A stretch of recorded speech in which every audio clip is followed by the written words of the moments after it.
ஸ்ரீ குருப்யோ நமஹ. தெய்வத்தின் குரல் நான்காம் பகுதி 89வது தலைப்பு ஸ்ரத்தை பரிப்பிரஷ்னம். கீதையிலும் பகவான் தத்துவதர்ஷிகளான ஞானிகளிடம் உபதேசம் பெற வேண்டுமென்று சொல்லிவிட்டு 4-5 ஸ்லோகங்களுக்கு அப்புறம் ஸ்ரத்தாவான் லபதே ஞானம், ஸ்ரத்தை நிரம்பியவனுக்குத்தான் ஞானம் லபிக்கும் என்கிறார். அங்கே அவரும் சிஷ்யன் குருவை நன்றாக தோண்டி தோண்டி கேள்வி கேட்க வேண்டும் என்கிறார்.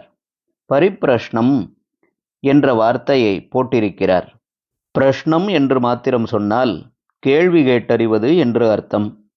பரி என்று இதற்கு அடைமொழி போட்டதால் நன்றாக குடைந்து கேட்கணும் என்றாகிறது.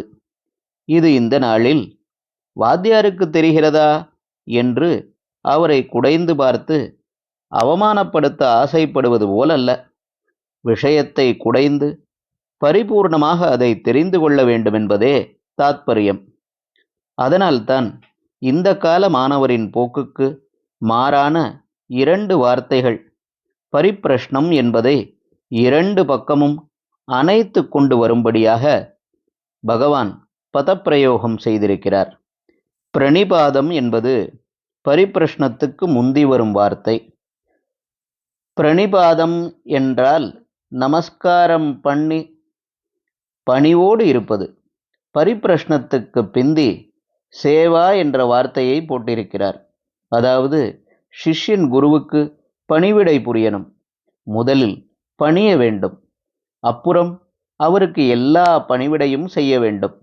இது எல்லாவற்றுக்கும் பேசிக்காக அடிப்படையாக குரு வார்த்தை, குரு உத்தரவு, குரு உபதேசம் எதுவானாலும் அது நல்லதுதான் என்று அசைக்க முடியாத ஸ்ரத்தை இருக்க வேண்டும். இவற்றோடு கூடிய சிஷ்யனைத்தான் குருவிடம் நன்றாக ஆழ்ந்து கேள்விகள் கேட்டு தெரிந்து கொள்ளச் சொல்லியிருக்கிறது.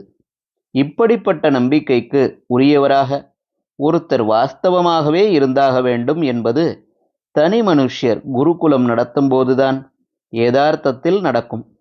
அவரோடையே சதா சர்வ காலமும் இருந்தால்தானே அவருக்கு வாஸ்தவமாக உள்ள அறிவு என்ன, அவருடைய குணம் என்ன என்பது தெரியும்.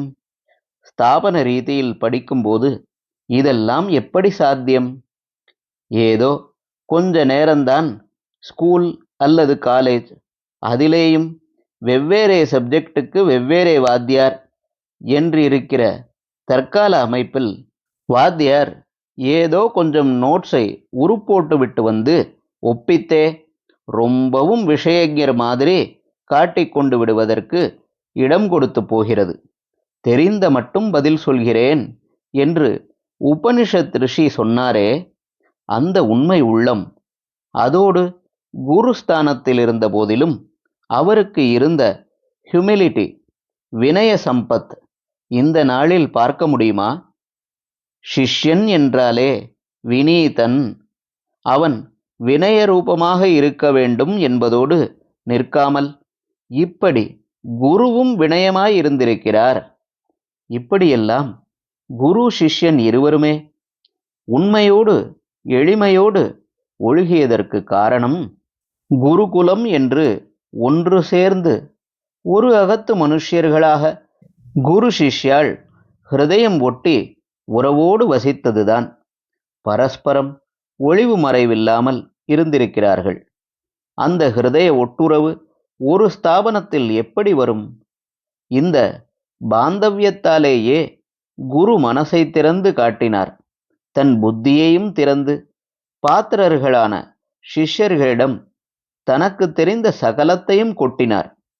தெரிந்தவரை சொல்கிறேன் என்று சொன்ன அதே வாயோடு பிப்பலாதர் தெரிந்ததில் சர்வத்தையும் சொல்கிறேன் என்று பரிபூர்ணமாக வித்யாதானம் செய்ய முன்வருகிறார்.